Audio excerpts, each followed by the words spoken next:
Al aprecio con que todos me han distinguido, puedo aplicar lo que decía Cicerón en el Tratado de Amicitia.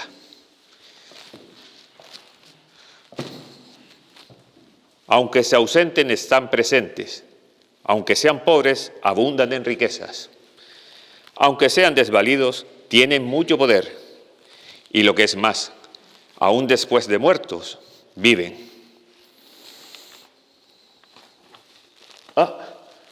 Disculpen, ya está aquí la visita. Yo andaba distraído y no les he escuchado entrar. Bienvenidos a mi casa. Se encuentran ustedes en el Museo Canario, un lugar donde hace algunos años fundamos varios camaradas y yo para la promoción de las ciencias, para el conocimiento de nuestro pasado. Durante mucho tiempo he estudiado estas islas y puedo asegurar que he puesto cuantos medios me han sugerido la constancia y la aplicación, pues el amor a mi patria ha hecho olvidar mis intereses y parte de mi tranquilidad. Así que he leído cuanto se ha escrito sobre las Islas Canarias: libros, folletos, manuscritos, hojas perdidas y hojas olvidadas. Viajé a París, Marsella, Aviñón, Normandía, la costa de África. Allí me cubrí del noble polvo de sus archivos y bibliotecas, aunque también me he valido de autores antiguos y modernos que me han enseñado todo lo que escribo. Pero he de confesar con total verdad que cuanto más he adelantado en estos estudios, más difícil y más serias han sido las dificultades. Yo solo he pretendido reunir una serie de archivos generales para que sean de utilidad, esperando a que alguien más inteligente que yo ponga su mano y lleve a buen término la historia general de Canarias. Pero no se queden ahí. Acompáñenme a la planta superior y allí les explico exactamente.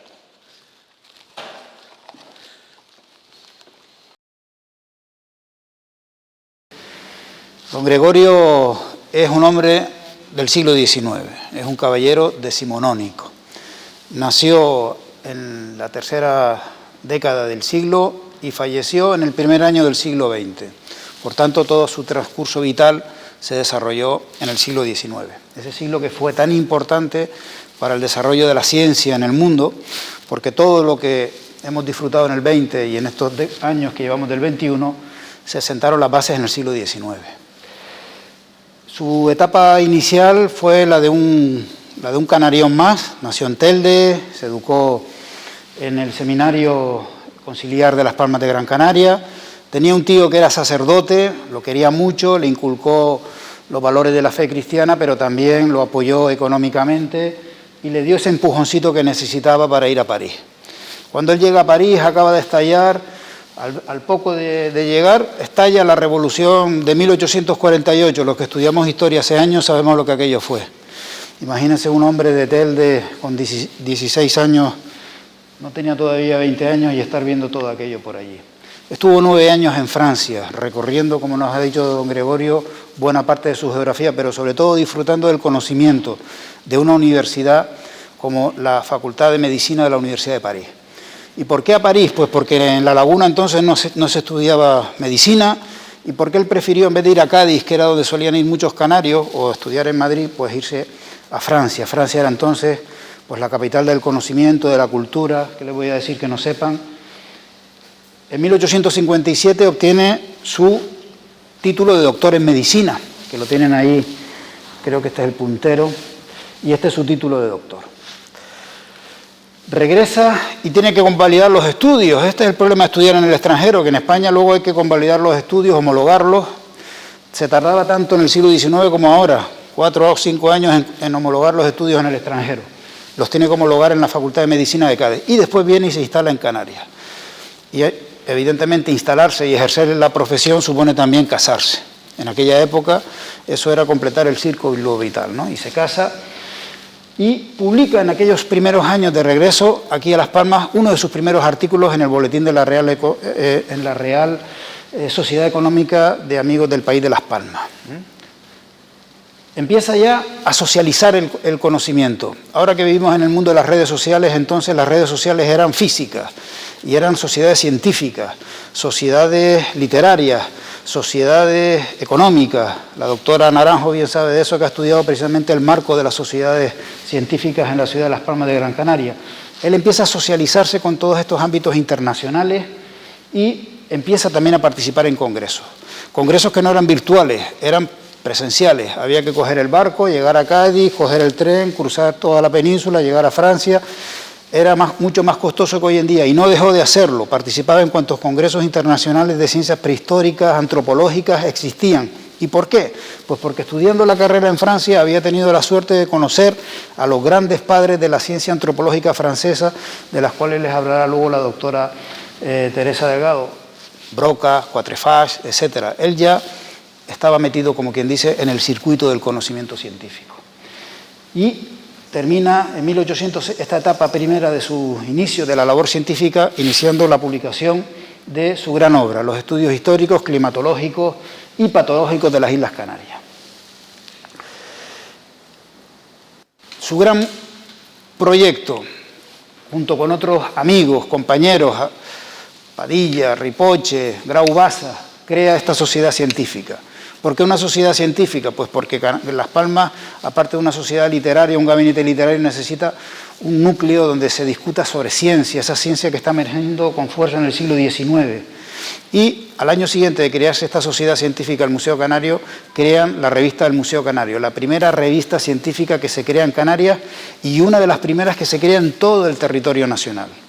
Por delante de muchas ciudades con muchos más lectores, muchas más bibliotecas y con universidades, Las Palmas de Gran Canaria tiene una publicación como la revista del Museo Canario que intercambian con las principales revistas del mundo.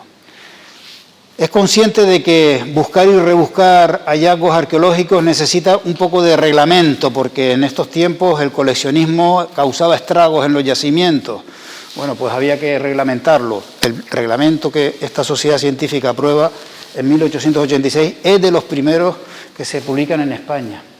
Y sobre todo, en estos años se da cuenta de que él, que no tiene hijos, que no tiene a quién legar un patrimonio inmobiliario, unas tierras que heredó y una biblioteca y unas colecciones, pues quiere dejar eso para la posteridad. Él es consciente de que unos años atrás Casilda, Sebastián Casilda, que había montado un museo en Santa Cruz, al morir lo habían vendido y se lo habían llevado a Argentina. Él no quería que su patrimonio, su colección que había atesorado de minerales, de arqueología, saliera de las islas. Y lo que hace es pensar y dejarlo todo, como diría un señor del Ferrol, todo atado y bien atado. Y lo hizo ante notario. Y gracias a eso, esta sociedad científica ha llegado 120 años más tarde a nuestros tiempos.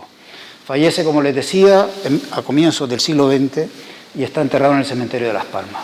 Gracias a él, Las Palmas cuenta con un museo de curiosidades mineralógicas, naturales, arqueológicas, visitado por turistas de todo el mundo. Y él, pues, visita el museo, lo enseña con orgullo. Este no es el museo actual, esta foto está sacada en la planta última de la sede de las casas consistoriales en la Plaza Santa Ana. Durante mucho tiempo, hasta que falleció su viuda, el museo estaba en el ayuntamiento en la Plaza Santa Ana y después se pasó a esta sede que ustedes conocen. Y, como dice el logo del museo, establecido desde 1879. Plutarco escribió unas vidas paralelas y a veces es bueno este mecanismo tan antiguo de comparar el transcurso vital de una persona con alguien que vivió su misma época o una época posterior, pero que desarrollaron vidas paralelas.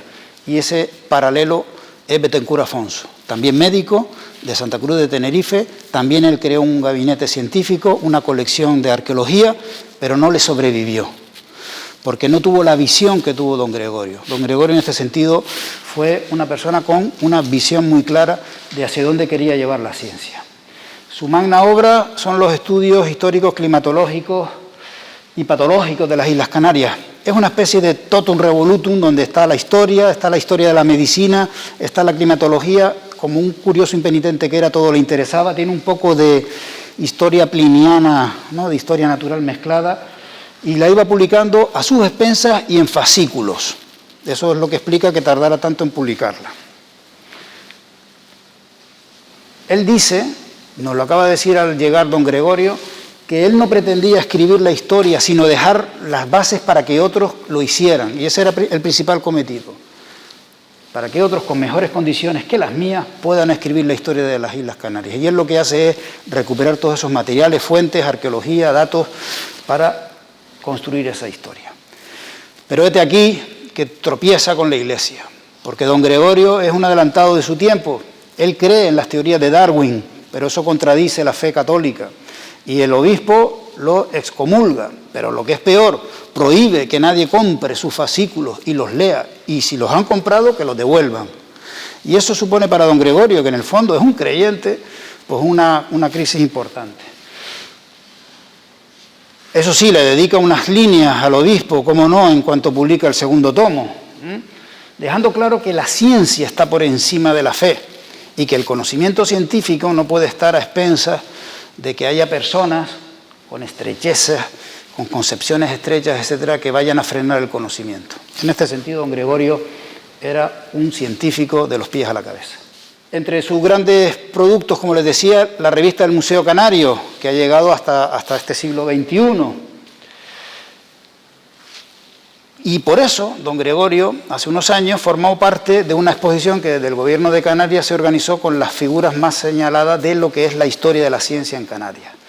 Desde los pioneros o precursores del cientifismo, que es el siglo XVIII, el siglo de la Ilustración, por ejemplo, Agustín de Betancourt o José de Viera y Clavijo, pero en el siglo XIX, con un ingeniero como Juan de León y Castillo, y sentando las bases luego de lo que va a ser esa edad de plata de la ciencia española, que Canarias también la tuvo, con un Blas Cabrera, un Juan Negrín, etcétera, ¿no? En esa colección de científicos canarios, pues participó don Gregorio Chili Naranjo, como no podía ser de otra manera, como el gran padre de la ciencia arqueológica, prehistórica y antropológica de Canarias. Hasta tal punto llegó la fama del legado de Chil, que 10 años después de muerto, en esta guía turística muy conocida y que circuló mucho y que a mí me encanta porque mi abuelo la tenía y yo todavía la conservo porque mi padre me la dio, siempre de pequeño me entretenía leer aquellas cosas que se decían de cómo era nuestra ciudad, aquellos planos desplegables que tienen, pues ahí le dedica a la guía de 1911 unas palabras a don Gregorio, como un patricio, un hombre que de su propio bolsillo dio un legado a sus ciudadanos. Aquí se presume de esa sociedad científica, entonces en el museo, en el ayuntamiento, a la que acuden todos los visitantes que llegan a la ciudad. Y como dice en esa misma guía, el Museo Canario es una institución científica que honra a esta ciudad y es una institución que representa el valioso patrimonio de nuestra cultura. Los nombres de sus fundadores, dice la guía, deberían estar inscritos en lápidas de mármol y con letras de oro. Y como ustedes saben que una de mis pasiones también es la epigrafía, pues creo que era una buena manera de terminar haciendo referencia a don Gregorio. No hay una lápida de mármol con litera de áurea dedicadas a él en la ciudad, pero la placa que está aquí en este mismo edificio es una de las placas más bonitas de esta ciudad, hecha con una letra modernista, que hace la simbiosis entre lo que fue la vida de don Gregorio, un hombre del siglo XIX que fallece en los primeros años, el primer año de este siglo, y su placa en letras modernistas lo testimonia. No sé si les he dejado con apetito, la idea es que sí, porque en 15 minutos hablar de don Gregorio es muy poco tiempo. Si les he dejado con apetito, les recomiendo la biografía que le dedicó don Juan Bosch Millares y que se publicó en el año 71 y se ha reeditado posteriormente por este museo. Tienen la edición primera a su disposición en la memoria digital de Canarias de la Biblioteca Universitaria de Las Palmas, y menor en calidad, pero con fotos, la que yo hice hace unos años para esa colección de bibliotecas de científicos canarios publicada por el Gobierno de Canarias, que también tienen a texto completo en la memoria digital de Canarias si quieren leerla. Y por mi parte, nada más. Muchas gracias.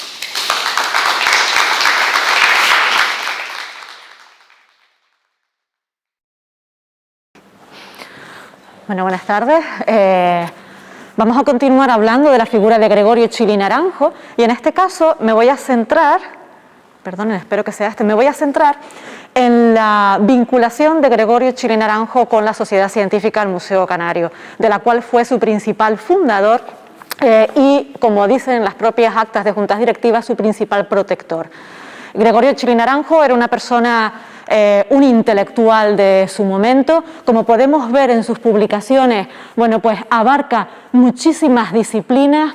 Lo encontramos en algunos artículos hablando de economía, anunciando ya bueno, pues la crisis de la cochinilla, aconsejando desarrollar otras actividades como por ejemplo intensificar la actividad de la pesca.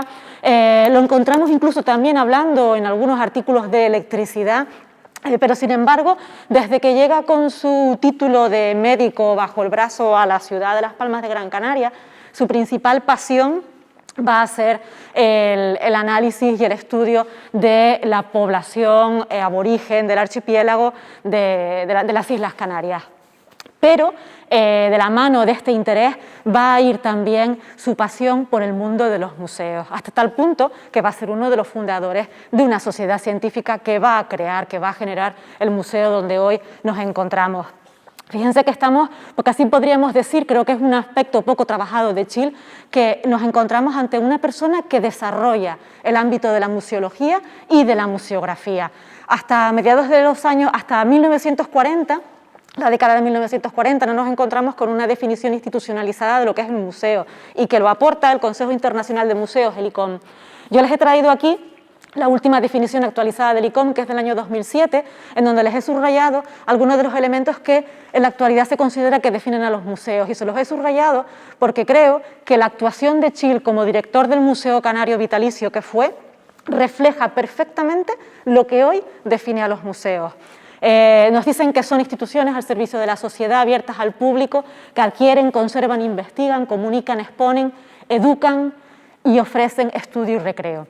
Todo eso lo vamos a ver rápidamente en las actuaciones de Chil como director. Pero sin duda entender la misión y la idea que Chil quiere para este Museo Canario es imposible si no tenemos en cuenta de manera, lo vamos a ver brevemente, todas las corrientes de pensamiento en las que Chil va a entrar en contacto cuando, como bueno, pues antes Manuel Ramírez nos contaba, adquiere y entra en contacto con ellas cuando se va a estudiar medicina a París. En primer lugar, entra en contacto con la antropología física, que en estos momentos bueno, pues nace en el siglo XIX en Francia, es la cuna de la antropología física, cuyo objetivo es estudiar los rasgos físicos y morfológicos de los cráneos de las distintas poblaciones para poder clasificarlas por tipos. A cada uno de esos tipos le van a escribir determinados rasgos culturales. Obviamente se trata de una visión muy racial y racista que se va a aplicar también al ámbito de la arqueología y a partir de ese tipo de estudios pretende dar respuesta a una pregunta que durante muchos años y décadas va a estar dominando la arqueología en Canarias, que es de dónde procedían estas poblaciones. A partir de esos rasgos físicos, como les decía, se atribuyen una serie de rasgos culturales, hablando así de diferentes grupos humanos y una secuencia de diferentes condiciones culturales de esos grupos. Entre sus profesores, bueno, pues está uno de los grandes fundadores de la antropología física, como es el caso de Paul Broca.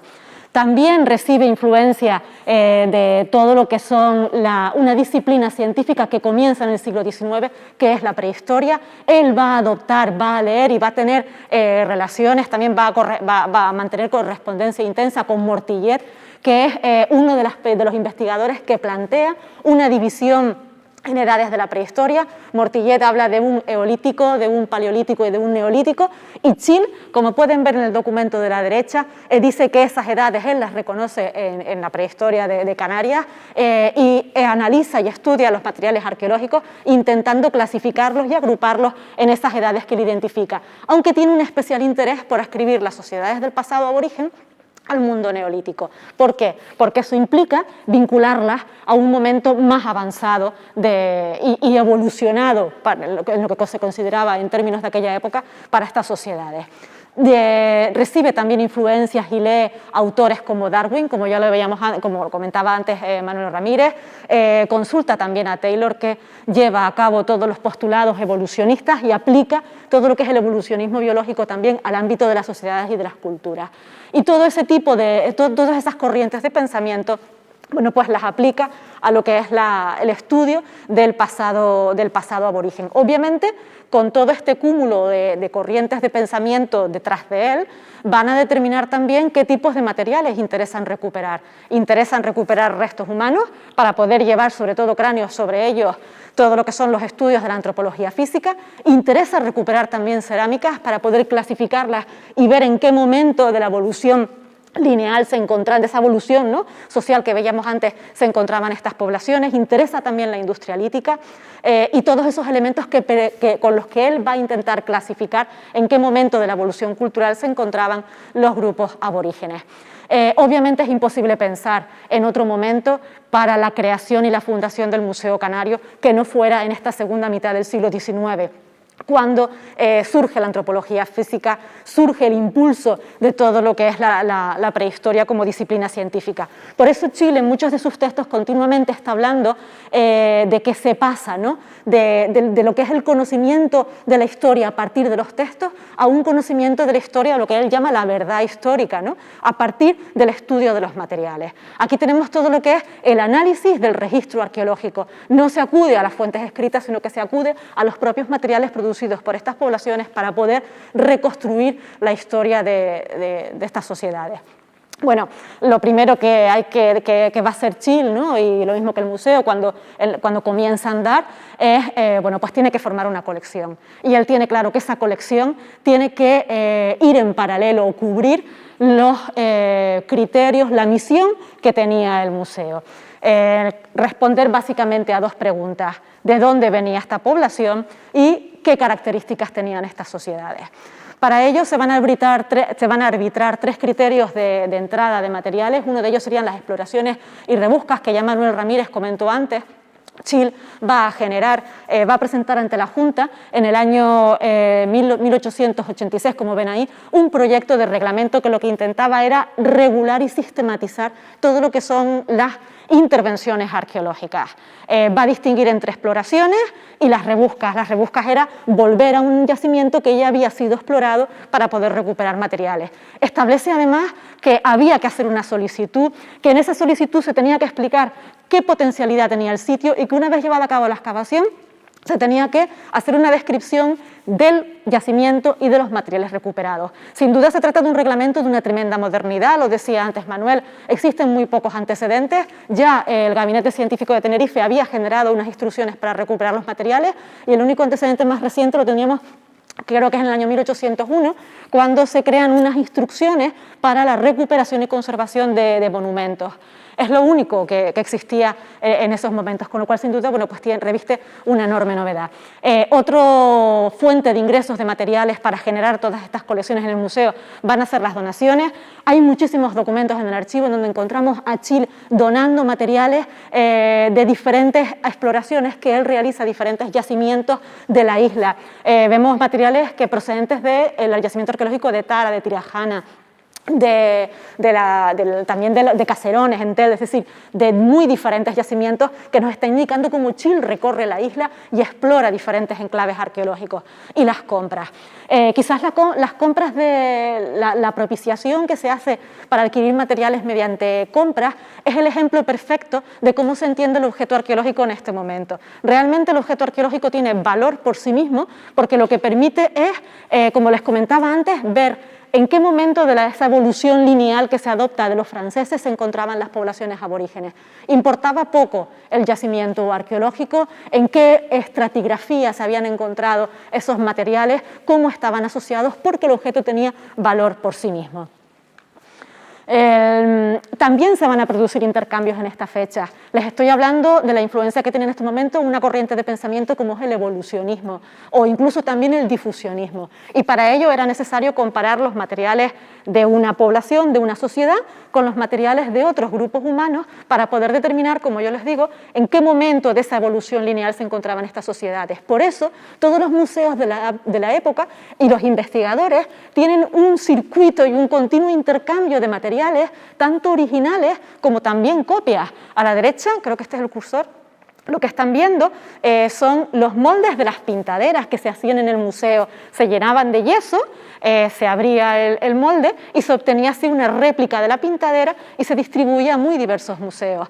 Chill envía materiales originales, envía copias a distintos museos, pero también solicita que se le sean enviadas originales y copias, y por eso el Museo Canario tiene una colección importantísima de materiales arqueológicos procedentes de diferentes yacimientos de todos los continentes. Unos son copias y otros son originales, como podrán ver después en la vitrina. Como les decía, bueno, pues dadas las corrientes de pensamiento que hay en este momento, como el difusionismo o el evolucionismo, se utilizaba o se recurría al método comparativo. El Internet no existía, con lo cual, bueno, pues eran necesarios los materiales arqueológicos. En el ámbito de investigación, bueno, pues ya les he dicho un poco cuáles son, de qué paradigma se bebe o se sirve Chill para hacer los estudios. Vemos a Chill midiendo cráneos, midiendo huesos para tratar de determinar los orígenes de estos grupos humanos. Él lo vincula con todo lo que es el tipo cromañoide que en ese momento se descubre, lo que se consideran los humanos anatómicamente modernos, que por supuesto el origen tenía que estar en Europa, y concretamente el origen de ese humano anatómicamente moderno estaba en Francia, ¿no? En África en aquel momento era imposible que pudiera estar el origen de la humanidad. Entonces, bueno, pues él los vincula con esos humanos anatómicamente modernos e incluso también insiste en vincularlos con el mundo neolítico. Por eso hace pasar como Canarias hachas que no son Canarias, sino que eran donaciones procedentes de otras zonas, de otros ámbitos arqueológicos. Chill figura también como uno de los primeros investigadores que llevaría a cabo estudios de paleopatología, ¿vale? Con lo cual también aquí tiene una gran importancia. Incluso, bueno, pues él dice que algunas fracturas en huesos están evidenciando la presencia de comportamientos violentos en esta sociedad. Envía también, si hay algo que destaca también en Chill, es la intención de situar al Museo Canario como un museo con una proyección internacional. No quiere que sea un museo local, no quiere que sea un museo nacional, sino que le quiere dar una proyección internacional. Eso lo consigue con numerosos contactos con todos esos que fueron profesores de él en Francia, investigadores, y también incluso llega a mandar, por ejemplo, algunos cráneos a la Sociedad de Antropología de Francia, de la que Broca, su maestro, había sido fundador, y hoy en día, para que pudiera llevar a cabo estudios comparativos con los cráneos y determinar los rasgos físicos, y hoy en día, si entramos en la base de datos del Museo Nacional de Historia Natural, veremos que hay aproximadamente 61 restos humanos que Chill envía a Broca para que los estudiara. Se conservan hoy en este museo. La difusión. Fíjense como bueno, pues el principal elemento de difusión van a ser las salas de exposición, la sala de exposición permanente.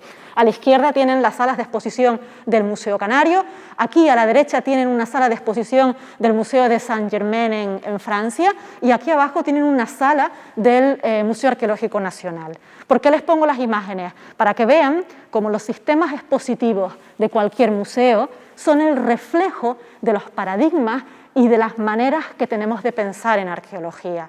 Determinadas fechas, determinadas maneras de pensar generan maneras concretas de presentar nuestro patrimonio. Y aquí vemos un ejemplo perfecto.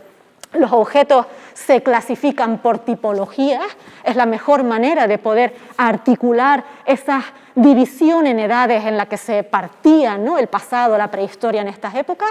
Además existe una obsesión por abigarrar, por mostrarlo absolutamente todo. Hay que tener en cuenta que, por ejemplo, en el Museo Canario en estas fechas no hay almacenes, con lo cual todo se expone, se clasifica tipológicamente, y además hay otra característica. ¿Qué es lo prioritario en estas fechas? La investigación. La divulgación no es una prioridad. Por eso en 1901 hay un Real Decreto que ordena en España a que los museos incorporen etiquetas a las piezas y que expliquen las piezas. Fíjense hasta qué punto realmente la difusión ocupaba un segundo plano con respecto al ámbito de la investigación. Lo que les comentaba, ¿no?, cómo se agrupan por tipologías, por naturaleza, y aquí a la derecha vuelven a ver una de esas vitrinas, ¿no?, donde aparecen materiales extranjeros.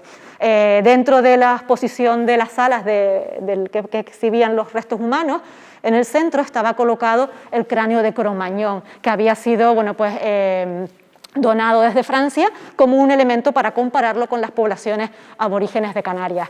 La difusión no solamente se llevaría a cabo a través de la exposición permanente, sino también a través de publicaciones, la revista de la que hablaba Manuel Ramírez, o también incluso, bueno, como Chill sale fuera, ¿no?, a Europa y participa en diferentes congresos internacionales presentando los resultados. Pero Chill también se preocupa por la conservación. En las actas de juntas directivas del museo lo vemos pidiendo dinero para construir urnas y poder conservar los materiales que hay en el museo. Por ejemplo, un coral que entra, que se conservará adecuadamente en determinadas urnas. Lo vemos también haciendo reformas, sustituyendo muchos de las repisas porque se estropeaban, y pide incluso también gastar dinero para colocar cortinas porque entendía que la luz natural alteraba los materiales.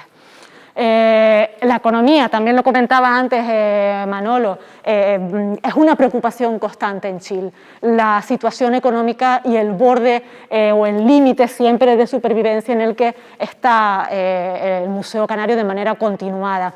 Él incluso, en esa visión moderna, ¿no?, que tiene del patrimonio, llega a reclamar que el Estado tiene obligación de dar dinero a este tipo de instituciones para su sustento y su supervivencia. Es esta preocupación probablemente lo que le lleva, ¿no?, a legar todas sus propiedades y después del usufructo de su mujer al Museo Canario. Y es lo que también garantizó y ha garantizado hoy que contemos con una sede de manera permanente, que es su vivienda, que luego se fue ampliando. Les decía al principio que creo que hay algo un poco tratado en la figura de Chill, que es una figura realmente dedicada a la museología y a la museografía. Estamos en unas fechas en las que hay muy pocas publicaciones que teorizan sobre las mujeres, sobre los museos, que es algo sumamente importante hoy en día, ¿no? La teorización, ¿qué es el museo? Nos encontramos con que Chill tiene algunos artículos que reflexionan sobre lo que él entiende que tienen que ser los museos. Hace un recorrido por Europa porque estaba enfermo y hace un viaje por motivos de salud. Y aprovecha entonces para visitar museos, para visitar bibliotecas. Y entonces publica algunos artículos sobre ese viaje y habla de la importancia que tienen la manera en la que están ordenadas y presentadas las colecciones. Habla también de la importancia que tienen los edificios, cómo los propios edificios forman parte de esa comunicación, ¿no?, que generan los museos. Y habla también de la trascendencia que tiene la museografía, los mobiliarios, los soportes, la manera de presentar los objetos, son también parte de la manera en la que una institución comunica y difunde. En definitiva, bueno, pues es, bajo mi punto de vista, una figura tremendamente moderna para las fechas en las que estamos. Y ya para terminar, podríamos decir que el museo se convierte en la primera institución que gestiona el patrimonio arqueológico y que tiene además un valor importantísimo porque es la primera vez en el que los registros arqueológicos, los restos del pasado, pasan a convertirse en patrimonio, en esa propiedad colectiva o en esa apropiación colectiva que las sociedades hacemos sobre el pasado. Y podríamos decir que en ese proceso o en esa acción el museo va a tener una gran importancia y Chill va a ser su principal impulsor. Vemos a un Chill preocupado porque los restos que aparecen aparezcan en las obras públicas no se pierdan ni se destruyan. Y entonces pasa cartas a las diferentes personas que trabajan y que son responsables de las obras públicas para que si aparecen restos arqueológicos se traigan al museo. Pide también, solicita al Estado leyes, que esto es algo muy moderno, muy actual, solicita leyes para que cuando aparezcan o que existan yacimientos de especial relevancia pueda pasar a ser propiedad del Estado como única manera de que se protejan y que puedan así ser visitados por turistas, por investigadores, por público en general. Y se preocupa también porque las colecciones particulares no se queden en manos privadas, que se terminan perdiendo. Y entonces, bueno, pues vemos a Chill buscando dinero para comprar colecciones particulares, como por ejemplo es el caso ya que tenemos aquí en este listado, en donde consigue adquirir una colección particular que tienen dos hermanos de Galdar, que cuesta, si no mal no recuerdo, unas 3.750 pesetas, que en la época, bueno, pues era muchísimo dinero, ¿no? Y consigue que se compre poniendo parte de dinero del museo, poniendo parte de dinero del ayuntamiento, pero como tampoco llegaba, lo que hace es una especie de colecta entre particulares para poder conseguir lo que faltaba y así completar la adquisición. Lo consigue.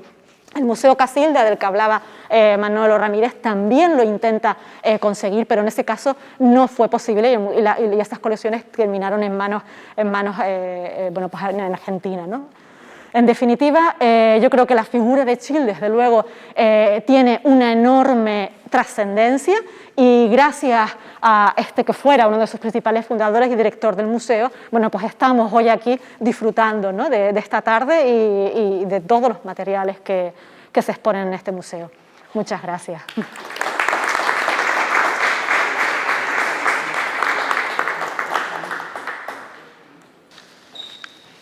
Bueno, buenas tardes. Voy a ponerme por aquí para no darle la espalda al protagonista y así pueda recordar parte de su propia historia.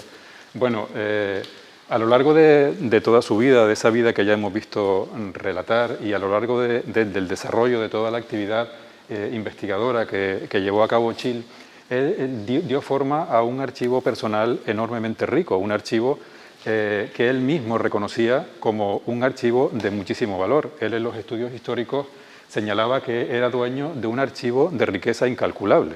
Era, al margen de la posible vanidad que podía tener en ese momento, ¿verdad, don Gregorio? Realmente él efectivamente, de una manera objetiva, podemos señalar que sí, que es un archivo, como ustedes verán ahora, de una enorme riqueza y de una enorme importancia en el contexto de los archivos personales que se conservan aquí en Canarias. El archivo está integrado por unas 1.826 unidades documentales que han sido estructurados o han sido distribuidos en 3 secciones fundamentales. La primera, titulada Gregorio Chil y Morales, hace referencia al tío del doctor Chil. La segunda está dedicada a los documentos personales y familiares y la última, quizás la más representativa y una de las más importantes, a la faceta como investigador. La primera de ellas, la sección de Gregorio Chil y Morales, es una sección bastante breve en cuanto a la cantidad de documentos que presenta. Tan solo 38, como pueden ver ahí, donde están recogidos documentos generados por el propio tío del doctor Chil y también documentos de carácter eclesiástico, haciendo referencia a esa actividad eclesiástica del tío de Chil.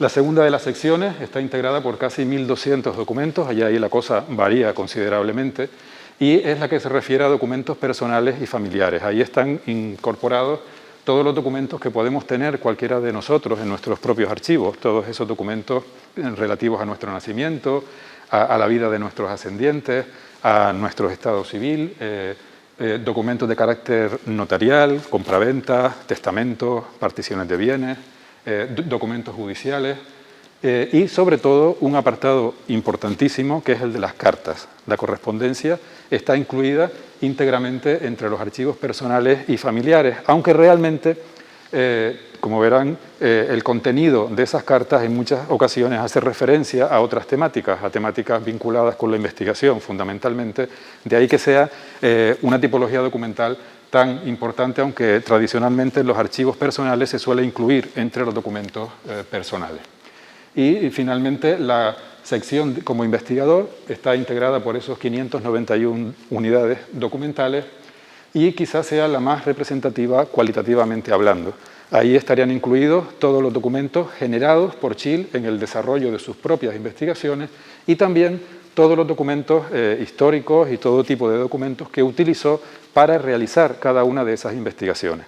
Con lo cual, también podemos ver un poco cuál era la metodología de trabajo que seguía Chil en el transcurso de cada uno de los trabajos que él iniciaba y que él desarrollaba.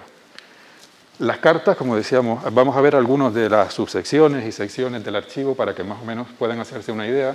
Las cartas, como decíamos, es uno de los bloques de las subsecciones más importantes, sobre todo las cartas recibidas por Chil. Antes decíamos que el total de la documentación era 1.826, pues 1.048 son cartas remitidas al doctor Chil. Esas cartas provienen de diferentes partes del mundo, lo que ya nos habla un poco de ese carácter internacional, como decían antes, que tenía Chil, que se ve reflejado directamente en los documentos, y sobre todo esas cartas que le escriben los antropólogos y médicos franceses, como decían antes, Broca, Topinard, Mortillet, es decir, todos esos médicos que están a la vanguardia de la antropología y la prehistoria en el siglo XIX y que nos muestran a un Gregorio Chill que está perfectamente inserto en la situación que se vivía en aquel momento en el ámbito de la ciencia antropológica. También las tarjetas de visita, que normalmente suelen ser un documento muy poco valorado, pero que en realidad, bueno, conservamos más de 500 en el archivo de Chill, y todas ellas son correspondientes a personalidades de su tiempo con las que tuvo algún tipo de vínculo en algún momento. Muchas de ellas están anotadas, escritas, y de tal forma que se enriquece aún más el valor de esa documentación. Pues aquí vemos las tarjetas de Broca, de Gray Birch, que era el bibliotecario del Marqués de Bute, que trabajaba en el British Museum, también el de Bernot, o por ejemplo el conservador del Rijksmuseum en Leiden. Es una de las tarjetas, la que está en el centro, en la parte superior, donde podemos ver algo que ya ha sido nombrado aquí en varias ocasiones, como él pide especialmente intercambio con objetos que estén repetidos en Canarias, con lo cual ese intercambio que está reflejado en los objetos propiamente dichos también está presente en tarjetas postales, en cartas, como algunas de las que después podrán ver que están expuestas. Pero indiscutiblemente la sección de investigador es quizás la más representativa, siempre teniendo en cuenta que en las cartas podemos encontrar mucha información relacionada con la investigación. Y vemos a un Gregorio Chill que investigó en 3 disciplinas diferentes, en la medicina, en la antropología y en la historia. Son las 3 disciplinas en las que él desarrolla algún tipo de actividad investigadora y que se conservan formando parte del archivo. La medicina es esa primera gran actividad, que es quizás la primera con la que él va a iniciarse en el ámbito de la investigación, porque bueno, él acabó la carrera en Francia y una de las primeras investigaciones que hace fue su propia tesis doctoral. Él escribió su tesis sobre los estrechamientos de la uretra y la importancia que tiene la tesis, aparte de por el tema en su momento, es que conservamos en el archivo varios borradores de esa misma tesis, con lo cual podemos saber cuál fue la evolución que siguió a la hora de elaborarla, lo que quitaba, lo que añadía, es decir, todo ese tipo de aspectos que nos ayudan a conocer la metodología de trabajo que él siguió. También, vinculado con la medicina, encontramos los estudios patológicos, es decir, es la última de las secciones de los estudios históricos, climatológicos y patológicos. Esa sección es importante, entre otras cosas, porque es un documento autógrafo del propio Chill, con esa letra horrible que tenía y que era médico, lo siento, pero la letra es muchas veces poco comprensible. Era médico y como tal médico escribía muy rápido y con una letra difícil de entender. Pero es un documento autógrafo, además podemos ver nuevamente cómo trabajaba, todo lo que tachaba, lo que añadía, y además es un documento que en su gran mayoría está inédito en la actualidad. En él lo que se incluyen son todas las enfermedades que se padecieron en Canarias desde sus orígenes. Él va incorporando los tratamientos, la sintomatología de cada una, pero además incorpora otra de sus grandes pasiones, que era la historia. Entonces incorpora pues, el primer momento en el que esa enfermedad se diagnosticó en Canarias, qué tratamientos se ponían, cómo llegó esa enfermedad a las islas, es decir, combina la medicina con el estudio meramente patológico. Pero indiscutiblemente son los estudios históricos, climatológicos y patológicos en general los que van de alguna manera a dar sentido a toda la sección de investigador, ya que no solamente conservamos los 11 volúmenes manuscritos de los estudios históricos, aquí vemos 3 de ellos, son volúmenes bastante considerables. Aquí Isabel Saavedra puede saberlo porque fue una de las que transcribió todos esos documentos, en los que se incorpora no solamente texto manuscrito, sino también algunos folletos alusivos al tema del que está tratando en cada uno de los momentos. ¿Y por qué son importantes? Además de porque los conservamos y porque muchos de los volúmenes están todavía sin editar, por el hecho de que son los propios estudios históricos los que van de alguna forma a nutrir el resto del archivo. Es decir, para poder elaborar esos estudios históricos, él tuvo que ir reuniendo poco a poco documentos históricos originales y también numerosas copias de documentos históricos. Y entonces, poco a poco, en esa necesidad de encontrar fuentes documentales, fuentes de información para ir completando sus estudios históricos, pues su archivo fue poco a poco creciendo.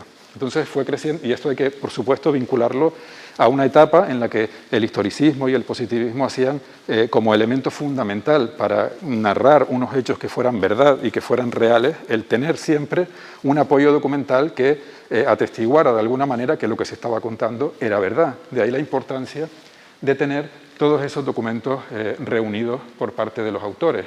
Entonces encontramos un grupo de documentos que son documentos históricos originales que conservaba Child, que fue reuniendo poco a poco, fue él consiguiendo personalmente, otros se los regalaban a algunos coleccionistas y personas que tenían archivos privados, en otros casos él los tomaba prestados de las instituciones, de algunos archivos públicos, y poco a poco esos documentos pues se olvidaba de devolverlos y entonces quedaban formando parte de su archivo personal. Es una forma de trabajar pues muy habitual en el 19 e incluso en el 20. También en algunos casos se ha dado que muchos documentos no vuelven al lugar del que partieron. Por ejemplo, Child conserva los originales de los diarios de Isidoro Romero Ceballos, del diario de viajes de Isidoro Romero Ceballos, conserva, como podrán ver después, un libro de reales cédulas desde el siglo XVI hasta el siglo XVIII, o, por ejemplo, el que ven ahí, que es un libro de cartas de la Inquisición del siglo XVIII. La suerte que tenemos es que como aquí está el fondo de la Inquisición, pues no está muy lejos y de alguna manera están los dos documentos vinculados, pero de alguna manera ejemplifican esa manera de trabajar que existía en el siglo XIX, que hoy no se le ocurre a nadie ir al archivo histórico, llevarse un documento a su casa y no devolverlo. Pero en este caso la forma de trabajar era así. Pero al margen de la tenencia de esos documentos históricos originales, pues son muy importantes las copias.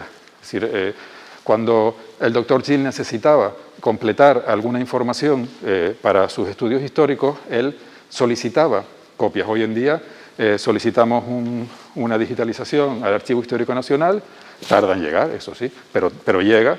Pero en aquel momento no había ni fotocopias, ni microfilm, ni había digitalización. Entonces, las copias siempre eran manuscritas. Y en el archivo de Child se conservan una gran cantidad de documentos copiados, de documentos históricos copiados. Esas copias adquieren un gran valor porque en algunas ocasiones, hoy en día, hay documentos que es difícil el poder consultar los originales, o se han perdido, o están en manos privadas, y gracias a esas copias pues es mucho más fácil y es más ágil la posibilidad de consultarlos. Además, hay que tener en cuenta que las copias eran muy fieles al original. Había una gran preocupación porque se copiara de una manera fiel todo aquello que estaba en el documento original. Aquí vemos dos de esos volúmenes que le fueron entregados a Child por Francisco Javier de León, que era un bibliógrafo, un erudito que le copió a Child documentos sobre Gran Canaria y Tenerife, que él, cuando visitaba los archivos, pues iba encontrándolos, se los copiaba, se los transcribía, le formó esos dos tomos y se los envió a Gregorio Child para que los tuviera y pudiera incluirlos en su estudio. Y sobre todo, aquí verán una firma, la de Juan Padilla, que es fundamental en toda esa tarea de copiar documentos y de transcribir documentos históricos y literarios. Juan Padilla fue uno de los colaboradores más asiduos de Gregorio Child y su letra está, yo creo que incluso hasta más representada en el archivo de Child que la propia letra de Child. Es una grafía muy reconocible, está muchas veces representada, tanto en documentos históricos, fue por ejemplo el que le copió a Child las crónicas de la conquista, que se conservan formando parte del archivo, y otros muchísimos documentos, incluso documentos literarios, documentos de muchísimos autores del siglo XIX y de autoras, de muchísimas escritoras del siglo XIX, que en la actualidad son estudiadas utilizando esas copias que hizo Juan de Padilla para el doctor Child, porque hay muy pocas fuentes para estudiar la literatura hecha por mujeres, y en el archivo de Child pues conservamos esas copias realizadas por Juan de Padilla. Evidentemente, yo creo que con este repaso muy rápido sobre el archivo de Chile podemos, pues, de alguna manera señalar que Chile no era realmente vanidoso. Realmente Chile era bastante objetivo cuando dijo que su archivo era de una riqueza incalculable. En realidad, es un archivo que sigue utilizándose en la actualidad para realizar investigaciones, se sigue consultando, se encuentran cada vez cosas nuevas, otros enfoques diferentes con los mismos documentos, lo que lo hace uno de los archivos más importantes, como decía, dentro de la tipología de archivos personales en Canarias. Es un archivo que en la actualidad su catálogo, sus registros catalográficos están en la página web del museo, se puede consultar a través de la página web e incluso la transcripción que se hizo de los archivos, de los estudios históricos, se puede consultar íntegramente a través de la página web, con lo cual es una forma también de difundir todo ese estudio y todo ese archivo que en definitiva creó Gregorio Chil a lo largo de su vida. Para que ustedes puedan juzgar por ustedes mismos, si quieren, pues pueden ya levantarse y así... Y pueden ver algunos de los documentos, que una selección pequeña de los documentos que forman parte de ese archivo e incluso una selección de material arqueológico también referente a toda esa actividad que desarrolló Chil en el museo, donando piezas, intercambiando piezas con otros lugares. Si quieren se pueden levantar ya de una manera ordenada, por esto del COVID, y pueden ir viendo todos esos documentos, incluso contando con el protagonista, que eso es un lujo para todos. Les suplico encarecidamente reciban el más atento y delicado afecto de su verdadero amigo Gregorio Chil y Naranjo. Muchas gracias por visitar mi casa, que es su casa ahora. Disfruten de la